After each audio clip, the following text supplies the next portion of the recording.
become is something much more than what we thought we were originally going to get into.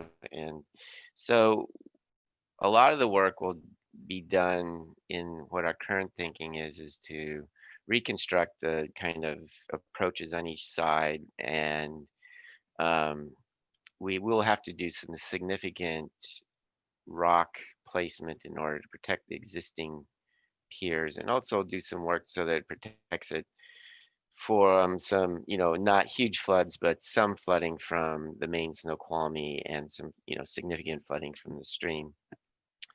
And that's presented some environmental issues that, uh, and it's the Tulalip tribe, Angela, not the Muckleshoots, that were, uh, they're significantly concerned about what the effects of the repair would be, from an environmental fish perspective, and also the regulatory agencies. So, with that in mind, we started to see that perhaps this wasn't something we wanted to move forward with. The cost of the repair is in the $700,000 range.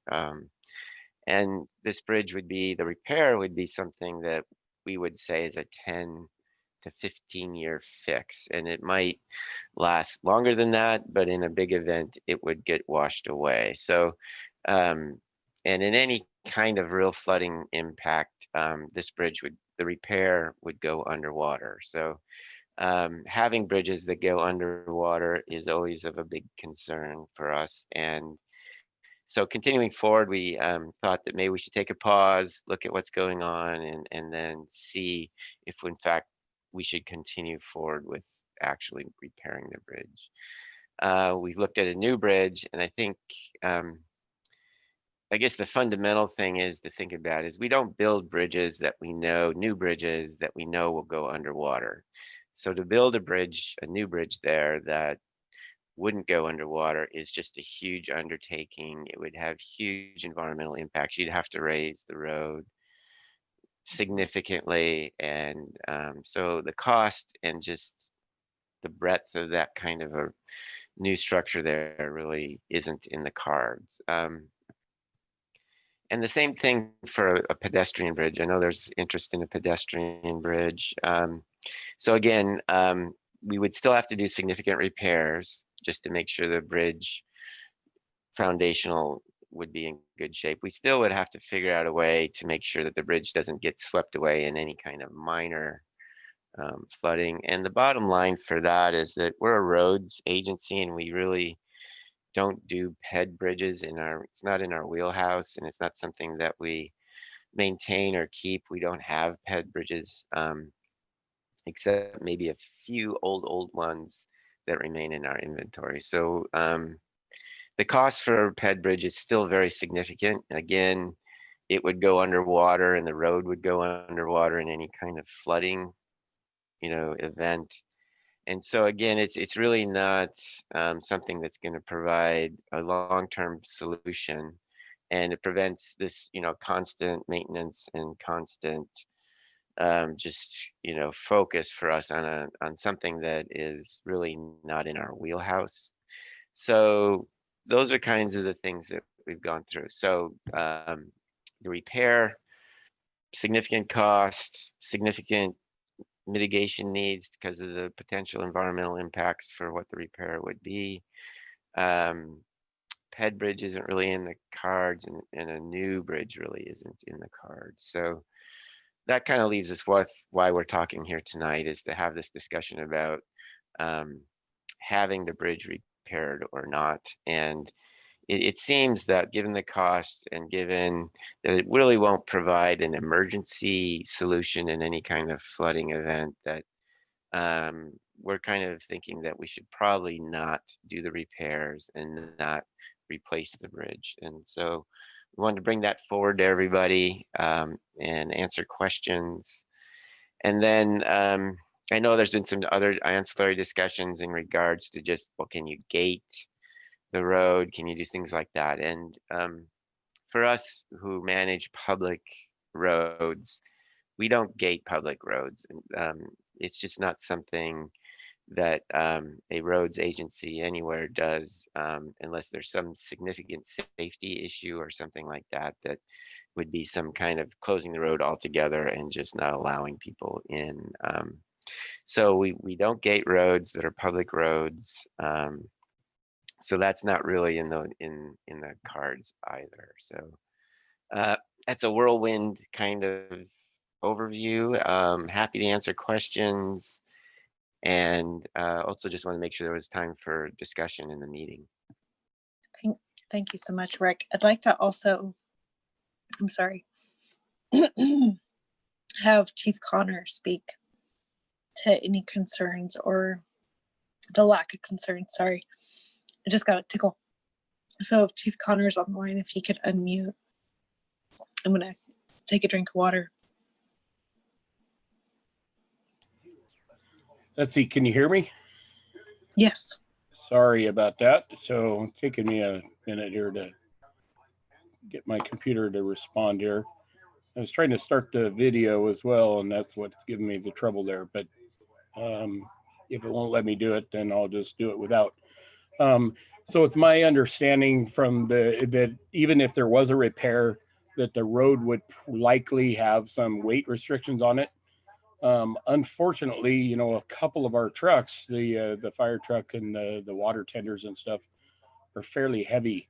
And with weight restrictions, even if the repair was made, I'm not convinced that we would be able to use the bridge anyway. So as far as responses go, we normally route the shortest, the quickest way to get there. If the call is at the east end of the fish hatchery road, you know, past where the bridge is, we would stay on 202 and go down to 372nd and respond in that fashion. And if it's short of the bridge, then obviously we would turn off at whatever crossing, you know, whether it was this end of the fish hatchery road or 356th or 361st to route to the call. So anyways, that's my understanding.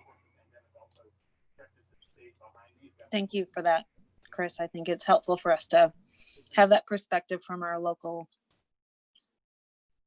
protection district. So thank you.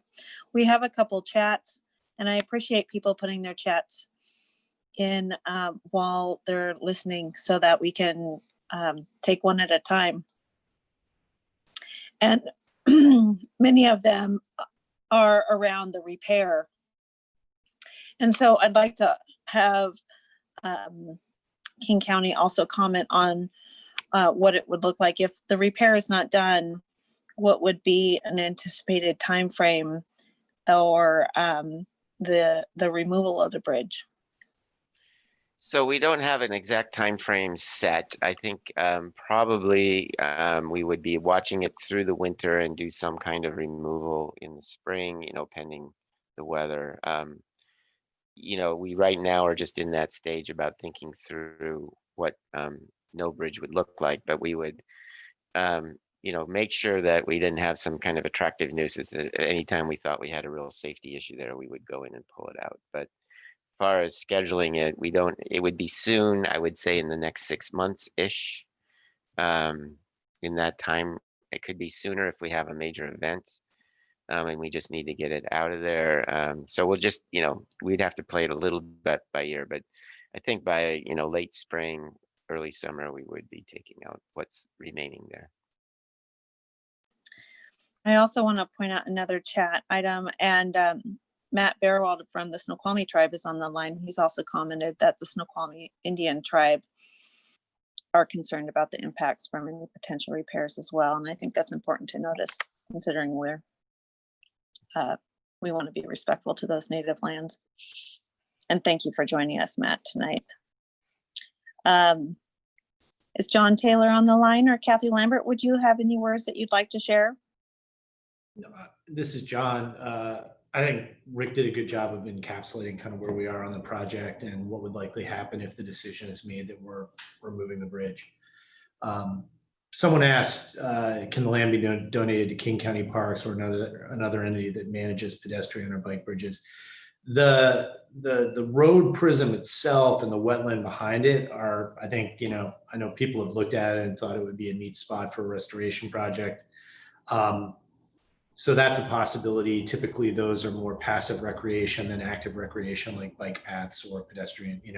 They may have footpaths through, but that would actually have to be figured out in terms of a design for a restoration project there. And I'm not entirely sure about the ownership of the parcel where the wetland is beyond the road prism. So, typically when King County Department of Natural Resources and Parks does restoration project, and there are people on the line who can speak to it better than I can, they assemble property over a number of years, and then they come up with a project design, and they go after grant funding and assemble grant funding and do a project. And my expectation is, if that was what happened here, it would take several years for that to all get pulled together, and there would be a number of entities involved, and others. So, that I think what people can expect is the bridge will be removed, and it will stay that way for a period of time, and there'll be a discussion about what happens in the wake of it.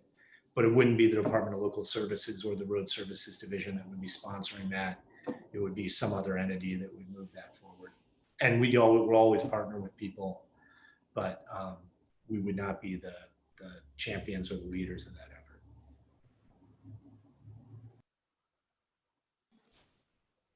Thank you, John, for answering that question.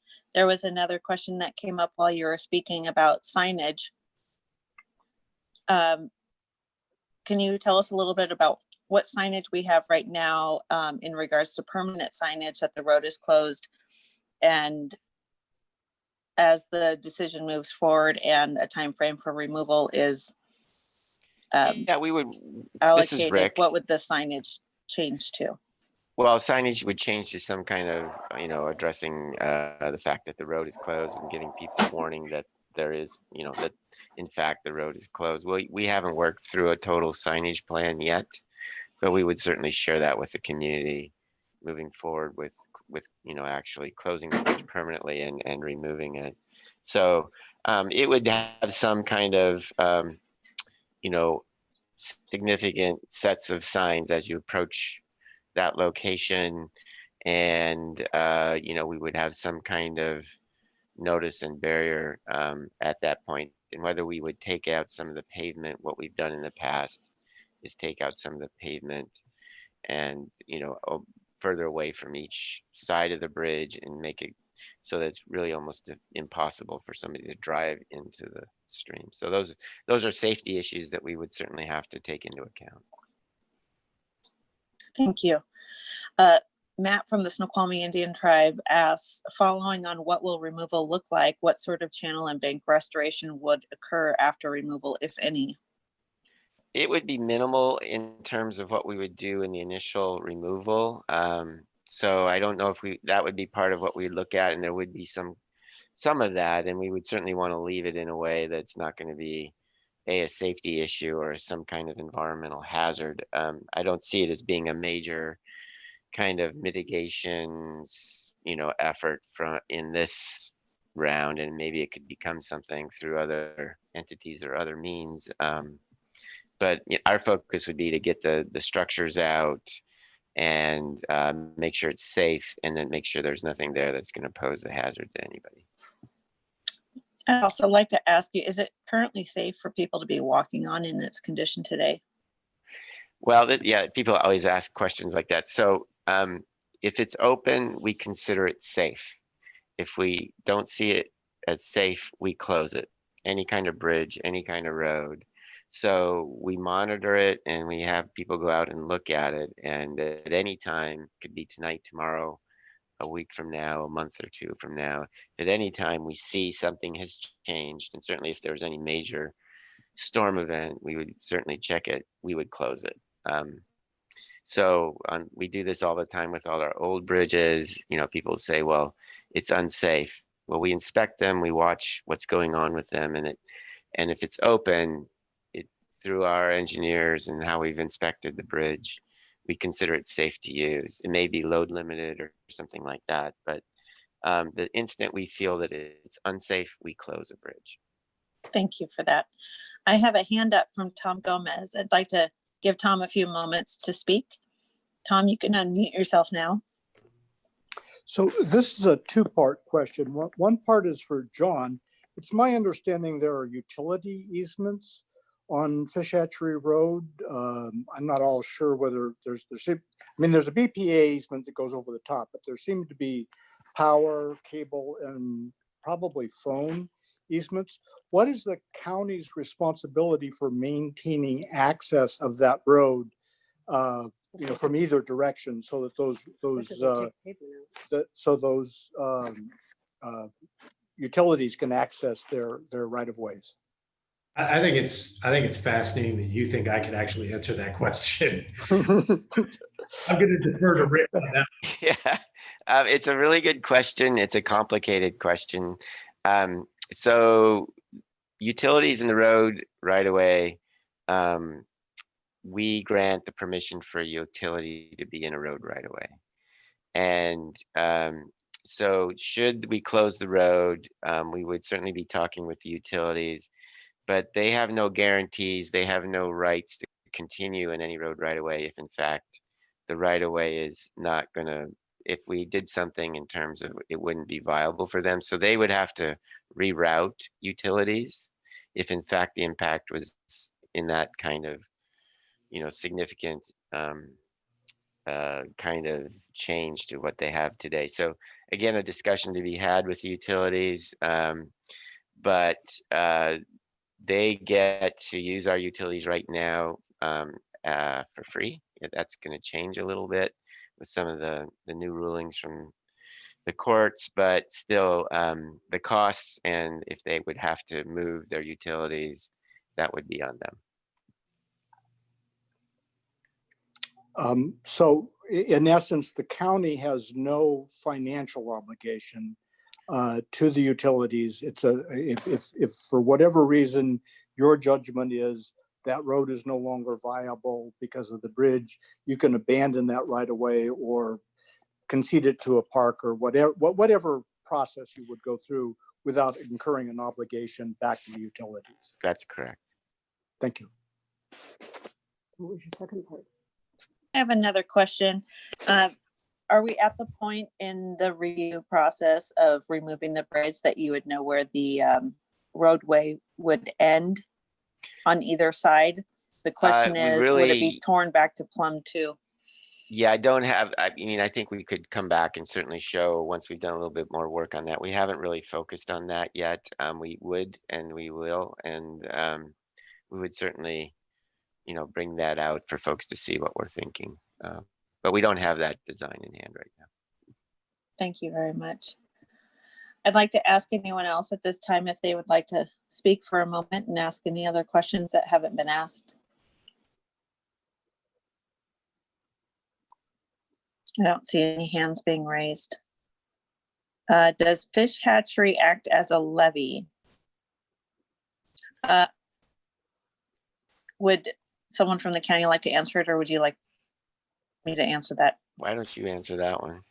Okay, so there are river facilities along the Snoqualmie River at that reach. The inventory of those facilities can be looked at on IMAP, but a levy or a revetment in itself is usually in portions and not the road.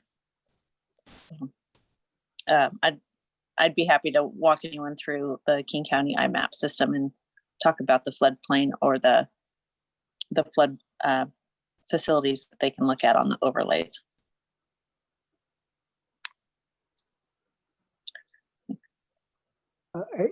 Angie, to clarify, are you saying that it is not formally a levy, or it's not functionally a levy?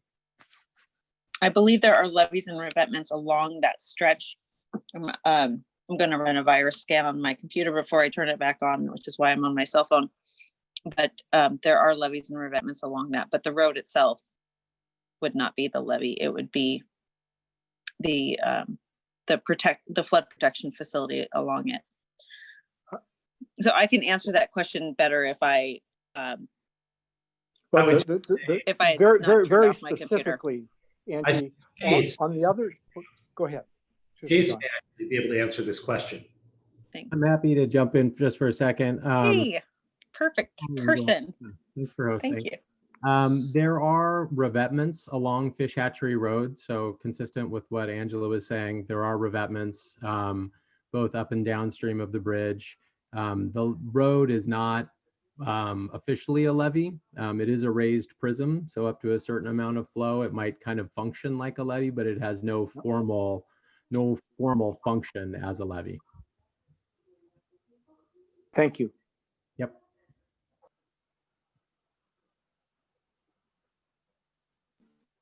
Thanks for stepping in on that, Chase. Helen, you had a question. Would you like to unmute yourself? Yeah, thank you so much. So obviously this is a big change from some of the original conversations. And so if the bridge is removed completely, as a homeowner that sees the floater season growing and growing, I'm going to just put it on record that we will need the county's help in ensuring that that doesn't become a access point that is overwhelming for our neighborhood. You know, obviously with the bridge being closed, it is kind of an ongoing issue, but as soon as there's no bridge there, I can see people wanting to maybe try to access the river from that point. And we've got a battle on our hands basically on this end. And without there being a drive-through, so to speak, we'll need to make sure we have really great help with signage and enforcement. Yeah, I'll just say, you know, the signage that's gone up when the bridge went out, I think has been a bit of a deterrent. I've been out, Tom Gomez and I went out and walked around the neighborhood this summer, and we, as a consequence of that walk, put in more no parking signs.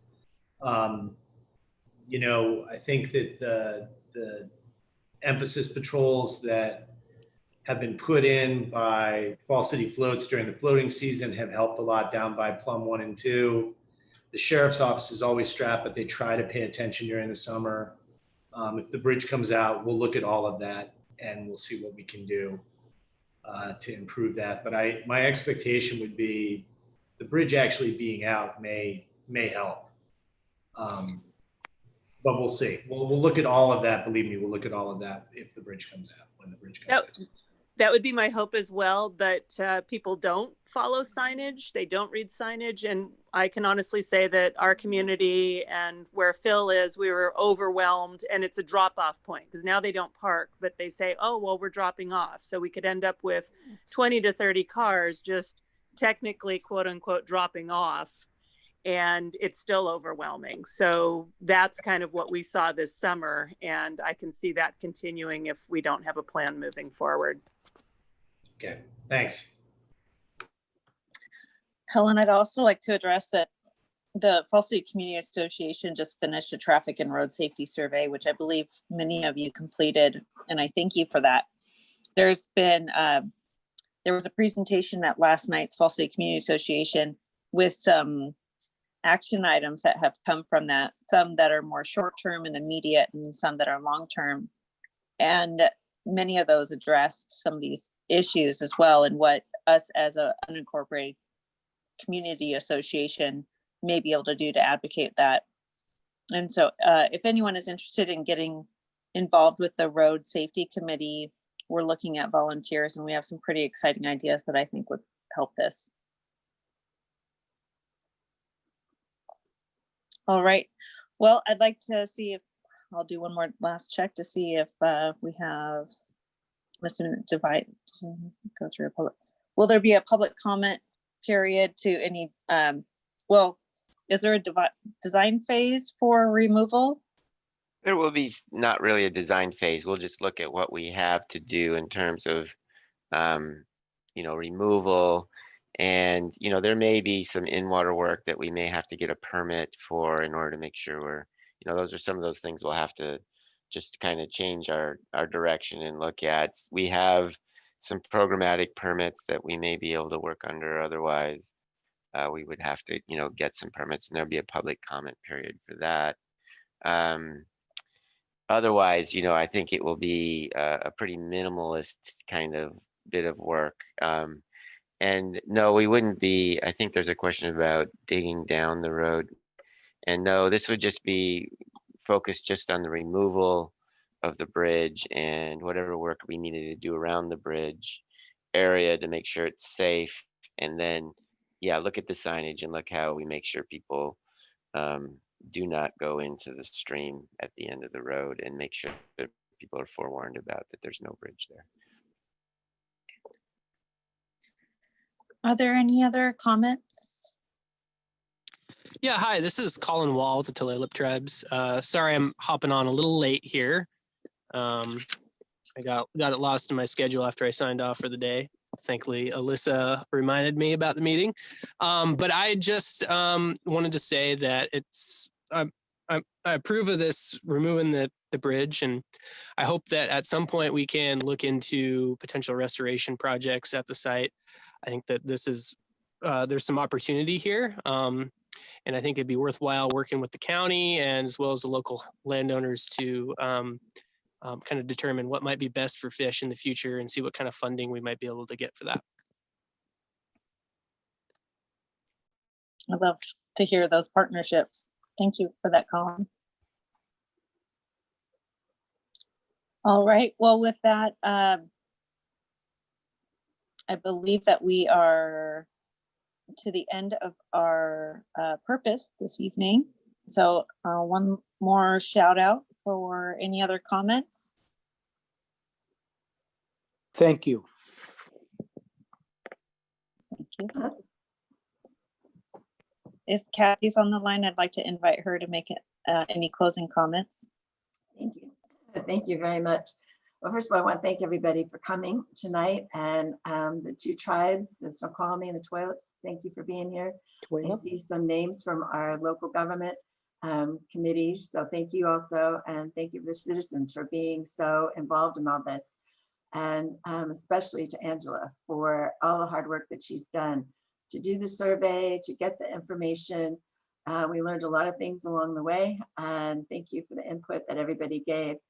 And the most interesting thing for me, as we are dealing with many roads in the county that have one way in and one way out, how do we provide for emergencies? And you heard from Chris, our safety through the firehouse, and others. So thank you for all the good work that's gone into this. And it will be, as he said, be taken out. So Rick, not having a good idea yet about where the signs will be because the decision wasn't made until recently. So I thank him for all the hard work he's done along these months, collecting all the information and getting to the point where we could have good information to make the decision on.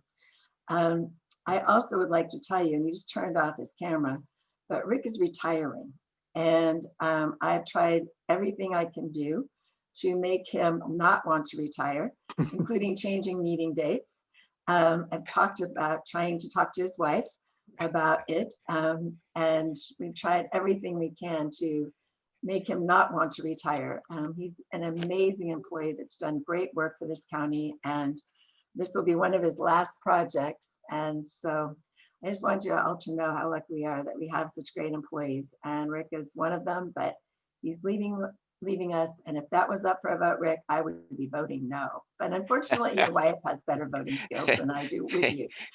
So Well, thank you for those very kind words. And, you know, I think we started working at the county about the same time, actually.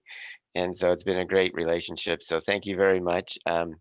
But as I've said in the past, I've made this promise to my wife that I would retire 3 times and have failed to retire those 3 times. So some say the third's a charm, but in this case, I'm on very borrowed time. So I have to do it this 4th time. So thank you. Thank you for those kind words. Well, you're welcome. You deserve them. So thank you, everybody, for being such a great community. And you have great leadership in all the different departments. And I enjoy the FCCA meeting. And I will see you at the next FCCA.